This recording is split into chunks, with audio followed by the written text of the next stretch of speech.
तो सागर मंथन करने के लिए आपको एक एक प्लेन सरफेस चाहिए ना, ऐसे ऐसे करना है ना। जब आप मथोगे तब तो निकलेगा। दूध से घी बनता है, मक्खन बनता है, तो दूध को तो ऐसे ऐसे करना पड़ता है ना, बिना ऐसे किए तो घी मक्खन नहीं निकलेगा। तो घी मक्खन हम लोग उसको समृद्धि बोलते हैं ना, दैट्स रिचनेस। घी मक्खन इज रिचनेस। तो वो पृथ्वी के अंदर जो रिचनेस था उसका मंथन, इसीलिए उसको सागर मंथन कहते हैं। तो सागर का मंथन शुरू हुआ। सागर के अंदर जमीन है, जमीन की सतह सीधी नहीं थी, तो विष्णु जी बोले कि यहाँ मैं अपना रोल करता हूँ। तो कुर्म अवतार आए, और कुर्म अवतार वहां नीचे जाके ऐसी जगह सेटल हुए कि मेरे ऊपर करो, मैं आपको फ्लैट सरफेस देता हूँ करने। तो कुर्म अवतार अपना चारों पैर जमाए, और उनके जो जो टर्टल का जो शेल होता है, जो कुबड़ होता है, उसके ऊपर पर्वत सेट किया गया। अब पर्वत को चलाने के लिए कुछ चाहिए, मथने के लिए रस्सी तो चाहिए। वो रस्सी बने शेषनाग, नहीं वासुकी। तो वासुकी को वहां डाला गया। अब जब ये हो गया तो आपको 2 हाथ चाहिए ना मथने के लिए। तो एक हाथ जो है वो देव है, और दूसरा हाथ जो है वो असुर है। तो एक तरफ सारे असुर खड़े हुए, दूसरी तरफ सारे देव खड़े हुए, और दम लगा के है ईशा, दम लगा के है ईशा, वो चालू हो गया। तो ये बात हुई कि भाई आप भी खींच रहे हो, हम भी खींच रहे हैं, जो निकलेगा बराबर बटेगा। पता नहीं था कि अमृत ही निकले, क्या निकलेगा नहीं पता, जो निकलेगा बराबर बटेगा। वो शुरू हुआ, कुछ निकला, फिर कामधेनु गाय निकली। कामधेनु गाय जादुई गाय थी, उनसे जो मांगा जाता था उनके थन से वो निकलता था। तो अगर राजा बोले कि मेरे को आर्मी चाहिए 1 लाख लोगों की, तो वो 1 लाख लोग निकलते थे। आपके पास कामधेनु गाय है और आपके दरवाजे पे एक पूरी आर्मी आ गई कि हम भूखे हैं, तो कामधेनु गाय बोला कि इन 1 लाख लोगों को खाना चाहिए, 1 लाख लोग खा। तो जादुई गाय थी। फिर ये सब निकल रहा था, तो फिर निकलते निकलते फिर धनवंतरी निकले, जिनके नाम पे आप और हम धनतेरस मनाते हैं दिवाली के 2 दिन 1 दिन पहले। तो वो डेमी गॉड थे। ये लास्ट लेवल ऑफ गॉड है ना, हायरार्की में, जिनके बारे में लोगों को पता भी नहीं है, क्योंकि वो आधे इंसान है आधे गॉड है। तो नहीं, धनवंतरी के पहले विष कलश निकला, तो अब आधे आधे बांटने की बात हुई थी।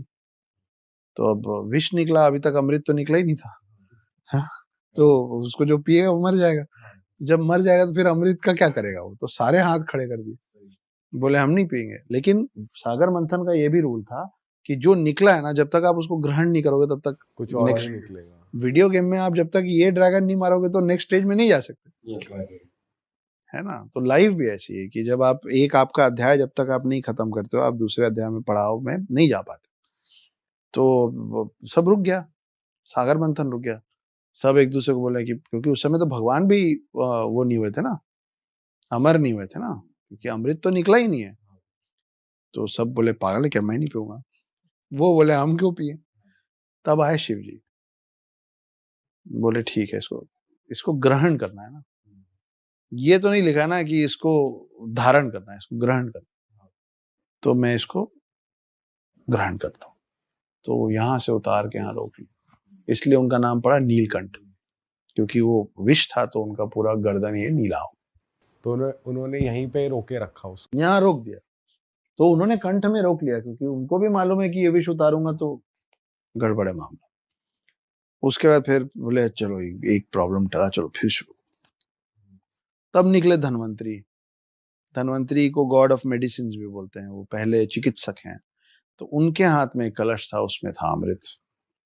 और वहां से फिर झगड़ा चालू हुआ कि अमृत कलश हमारा है, अमृत कलश हमारा है। और देवों को समझ में आया, इंद्र की चाल थी ये। देवों को समझ में आया कि अगर ये लोग पी लिए तो कभी खत्म ही नहीं होंगे, तो ये तो सब खा जाएंगे, हमारा राजपाट भी खा जाएंगे। तो इंद्र बोले कि कुछ तो करना पड़ेगा। तो इंद्र लड़ाई करने लग गए, देव और असुर लड़ने लग गए, ये मेरा है, ये मेरा। तो इंद्र विष्णु जी से फिर से बोले, अब वो सागर मंथन का काम खत्म हो गया, तो कुर्म अवतार का रोल खत्म हो। फिर विष्णु जी के पास पहुंचे कि भैया बचाइए, आप ही तो हैं प्रिजर्वर हैं। तो जब हम सागर मंथन नहीं कर पाए थे तो आप नीचे पहुंच गए थे, अब निकल गया जो चाहिए था, उनको नहीं दे सकते, तो मोहिनी रूप धरे। और मोहिनी रूप धर के फिर वो डांस कर करके इधर पिलाएं तो पानी पिलाएं, उधर पिलाएं तो अमृत पिलाएं। तो इधर मदिरा जूस ये सब जाता था, और वो घूम के जब पलटते थे तो इधर अमृत आता, जब वापस पलटते थे तो वो गगरी बदल जाती थी। ये सब जब चल रहा था तो एक दैत्य ने एक दानव ने देख लिया, असुर ने, बोले ये तो गेम कर रहे हैं ये।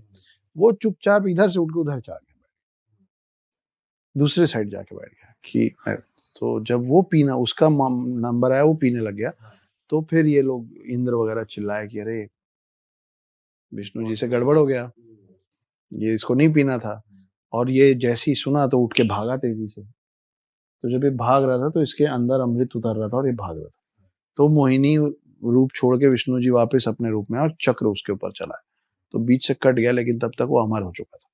वो जो अमर हो गया उसके 2 पार्ट हुए, वो है राहु और केतु। वो जिसके प्लैनेट में जाके बैठ जाते हैं उसकी लग जाती है। ऐसा तो नहीं है सर, इनके में बैठे हुए हैं और बढ़िया आइडिया देते हैं। क्या बात करो, लगी हुई है इनकी। अरे नहीं सर, एक एस्ट्रोलॉजर आए थे यहाँ पे, उन्होंने बताया कि क्योंकि राहु केतु पहले तो एक ही थे, उन्होंने ऐसा दिमाग लगाया, तो जिनके जो राहु से रूल होते हैं वो दिमाग से बड़े इनोवेटिव होते हैं। नहीं मैं वो उसको मैं अन्यथा तौर पे नहीं बोल रहा हूँ, पर हाँ वो लगी तो पड़ी है। तो ये है भाई अमृत कलश की पूरी। सर आज सुबह ना हमने कुछ फैंस क्वेश्चंस के लिए लोगों से रिक्वेस्ट करा था कि अपने अपने क्वेश्चंस वो जो आपसे पूछना चाहें वो भेज सकते हैं, तो उनमें से मैं कुछ क्वेश्चंस लेना चाहूँगा। और दोस्तों अगर आप भी अपने क्वेश्चन भेजना चाहते हो तो अब से आज से ही हमने शुरू करा है कि हम अपने ऑफिशियल इंस्टाग्राम जो पॉडकास्ट का है रियल हिट टॉक्स, वहाँ पर डाल देते हैं कि आज हमारे साथ कौन गेस्ट आने वाले हैं, तो अपने क्वेश्चन आप भेज सकते हैं। सर डज काली माता कंट्रोल ब्लैक मैजिक?